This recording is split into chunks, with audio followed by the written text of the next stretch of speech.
Hello everyone. నిన్న అయితే part 1 అయితే పోస్ట్ చేశాను ఛానల్‌లో. ఇదైతే పార్ట్ 2. నిన్న వీడియోలో కటింగ్ ఎలానో చూయించాను. సో, ఈరోజైతే స్టిచ్చింగ్ ఎలానో చూద్దాము. కట్ చేసుకున్న లైనింగ్ క్లాత్ కంటే మెయిన్ క్లాత్ అనేది కొంచెం ఎక్కువైతే తీసుకోవాలి. మనం కట్ చేసుకున్న లైనింగ్ పార్ట్‌ని మెయిన్ క్లాత్ బ్యాక్ సైడ్ అయితే పెట్టుకొని పూర్తిగా అయితే స్టిచెస్ అయితే వేసుకోవాలి అన్ని సైడ్‌లన. నెక్ డిజైన్ అనేది మనం లైనింగ్ మీదనే ఇచ్చుకుంటాం కాబట్టి, సో, ఇప్పుడు మెయిన్ క్లాత్ మీద జాగ్రత్తగా నీడిల్‌ని అయితే ప్లేస్ చేసుకుంటూ డిజైన్‌కి తగ్గట్టుగా స్టిచ్చింగ్ అయితే చేసుకోవటమే. అన్ని సైడులా స్టిచ్చింగ్ అనేది కంప్లీట్ అయిన తర్వాత మనం ఎక్స్ట్రా క్లాత్ అనేది కట్ చేసుకోవటమే. నెక్ దగ్గర ఎక్స్ట్రా క్లాత్ కట్ చేసుకున్నాక దాని కార్నర్స్ అయితే కొంచెం చిన్న చిన్నగా అయితే కట్స్ అయితే ఇచ్చుకోవాలి. ఇవి ఎందుకు ఇస్తామంటే మనం డిజైన్ పెట్టుకున్నాం కాబట్టి మనం రివర్స్ చేసినప్పుడు మనకి కరెక్ట్‌గా మనం పెట్టుకున్న డిజైన్ కోసం ఇలా చిన్న చిన్న కట్స్ అయితే ఇచ్చుకుంటాము. అప్పుడైతే మనకి బకరం అనేది లేకుండానే మనకు కావాల్సిన నెక్ డిజైన్ అయితే ఈజీగా వస్తది. ఇంకా క్లాత్‌నైతే రివర్స్ చేసుకొని మొత్తం డబుల్ స్టిచ్ అయితే వేసుకోవాలి. నెక్ దగ్గరకొచ్చేపాటికి మనం డిజైన్ అయితే ఇచ్చాం కాబట్టి నెక్ దగ్గర కొంచెం చూసుకుంటూ నీడిల్‌ని అనేది కరెక్ట్‌గా ప్లేస్ చేసుకుంటూ డిజైన్‌కి తగ్గట్టుగా మనం స్టిచ్చింగ్ అయితే చేసుకోవాలి. అన్ని సైడ్‌లన డబుల్ స్టిచ్ అయితే మనం వేసుకోవాలి. ఇంకా బ్యాక్ నెక్ వచ్చేపాటికి ఇందాకలా ఫ్రంట్ నెక్ ఎలా అయితే ప్లేస్ చేసుకున్నామో అలానే ప్లేస్ చేసుకోవాలి. మెయిన్ క్లాత్‌కి బ్యాక్ సైడ్ అయితే. ఇంకా స్టిచ్చింగ్ చేసుకొని ఎక్స్ట్రా క్లాత్ ఉన్నది మొత్తం కట్ చేసుకోవటమే. నెక్ దగ్గరకొచ్చేపాటికి ఇందాకలాగే కట్స్ అయితే ఇచ్చుకోవాలి. అయితే నేను స్లీవ్‌లెస్ టాప్‌లా అయితే తీసుకుంటున్నాను. సో, నేను హ్యాండ్స్ దగ్గర కూడా చిన్న కట్స్ ఇచ్చుకుంటున్నాను. క్లాత్ అనేది రివర్స్ తిప్పి డబుల్ స్టిచ్ అయితే వేసుకోవాలి. మనం నెక్ ఎలా డిజైన్ చేసుకున్నామో ఆ డిజైన్ ప్రకారం స్టిచ్చింగ్ అయితే చేసుకుంటూ జాగ్రత్తగా నీడిల్‌ని ప్లేస్ చేసుకుంటూ అన్ని సైడ్‌లన డబుల్ స్టిచ్ అయితే వేసుకోవాలి. ఆ తర్వాత ఎక్స్ట్రా క్లాత్ అనేది 2 పీసెస్ అయితే తీసుకొని ఫ్రంట్ పార్ట్‌కి, బ్యాక్ పార్ట్‌కి అయితే ఎండింగ్‌కి నడుం పట్టీనైతే యాడ్ చేసుకోవాలి. మిగిలిన క్లాత్‌ని బ్యాక్ సైడ్ ఫోల్డ్ చేసి హెమ్మింగ్ అయితే చేసుకోవాలి.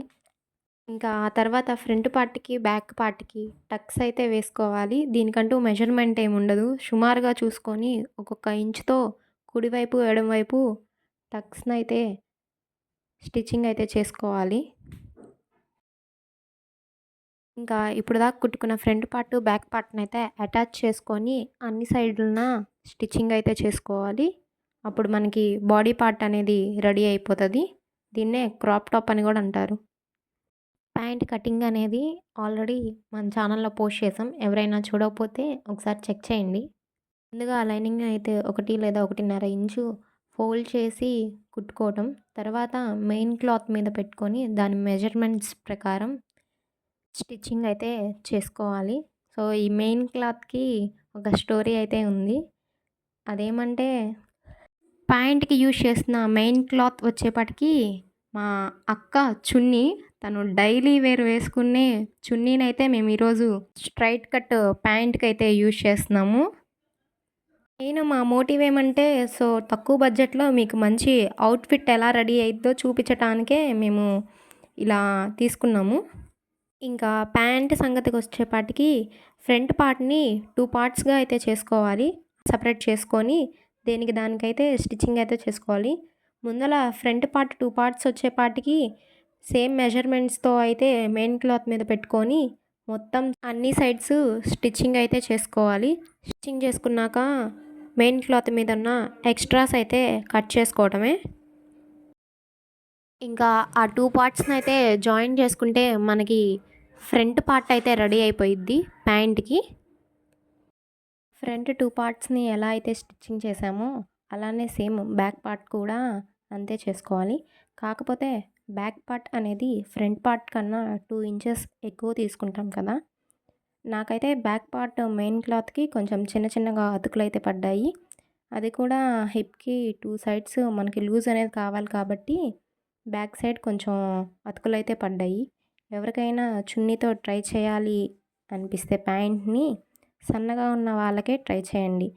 మళ్ళా కమెంట్ సెక్షన్‌లో చున్నీతో రాలేదు, మీ మాట విని కట్ చేస్తే మా చున్నీ వేస్ట్ అయింది అని తిట్టుకోకుండా ఉంటారని ముందలే చెప్తున్నా. ఇంకా బ్యాక్ పార్ట్ స్టిచ్చింగ్ అయినాక ఎక్స్ట్రా క్లాత్ని కట్ చేసుకోవటమే. బ్యాక్ పార్ట్స్ రెండింటిని జాయిన్ చేసుకొని పక్కన పెట్టుకోవటమే. ఇంకా ఇదంతా అయినాక ఫ్రంట్ అండ్ బ్యాక్ పార్ట్స్ని అటాచ్ చేసుకోవాలి. డబల్ స్టిచ్తో అయితే అటాచ్ చేసుకోవాలి మనం 2 పార్ట్స్ని. ఇక్కడ వీడియో అనేది స్కిప్ చేయకుండా చూడండి. ఒకవేళ స్కిప్ చేస్తే మీకు ప్యాంట్ని ఎలా జాయిన్ చేసుకోవాలో అర్థం కాదు. నేనైతే ఈ వీడియోలో మీకు క్లియర్గా ఎలా జాయిన్ చేసుకోవాలో చెప్తాను. సో ఎక్కడ స్కిప్ చేయకండి. ముందల ప్యాంట్కి మధ్యలో అయితే అటాచ్ చేసుకోవాలి. ఫ్రంట్ పార్ట్ కంటే బ్యాక్ పార్ట్ లెంత్ అనేది ఎక్కువ వస్తుంది కొంచెం మనకి. అలాంటి టైమ్స్లో ఏమి కంగారు పడకుండా మీరు ఏదో మిస్టేక్ చేశారని మాత్రం అనుకోకండి.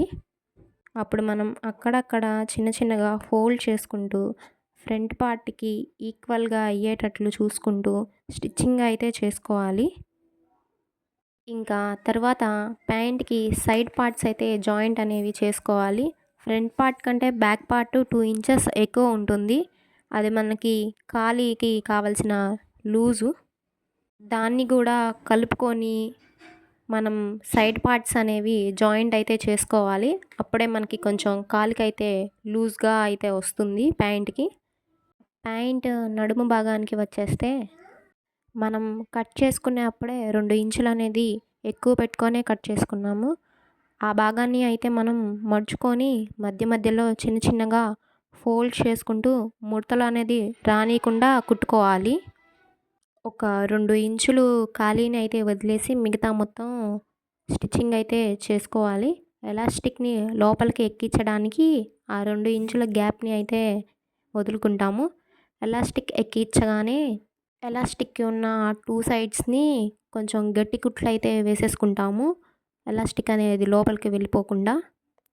ఇంకా తర్వాత మనం వదులుకున్న 2 ఇంచులను కూడా కుట్లు అయితే వేసేసుకోవాలి. ఇంక ఇప్పుడు మనకి ప్యాంట్ అయితే రెడీ అయిపోతుంది. మనకు కావాల్సిన స్ట్రైట్ కట్ ప్యాంట్. ఇంకా ఈ స్టిచ్చింగ్లో మనకి మెయిన్ పార్ట్ వచ్చేసరికి over coat. 3 piece card set అనేపాటికి మనకి ఓవర్ కోట్ అనేది కంపల్సరీ కావాల్సిందే. సో క్లాత్ని అయితే 4 ఫోల్డ్స్ వేసుకోవాలి ముందుగా. ఓవర్ కోట్ లెంత్ మొత్తం నేనైతే 40 అయితే తీసుకుంటున్నాను. షోల్డర్ లెంత్ వచ్చేపాటికి 6 inches, arm hole 6 inches, chest 10 inches, నడుము 9 inches, hip 10.5 inches. Overcoat అనేసరికి మనకి ఎప్పుడైనా కొంచెం లూజ్గానే తీసుకోవాలి. కాబట్టి నేనైతే అలా మెజర్మెంట్స్ అనేది తీసుకున్నాను. మీ మెజర్మెంట్స్ బట్టి మీకు కావాల్సిన విధంగా అయితే తీసుకోండి.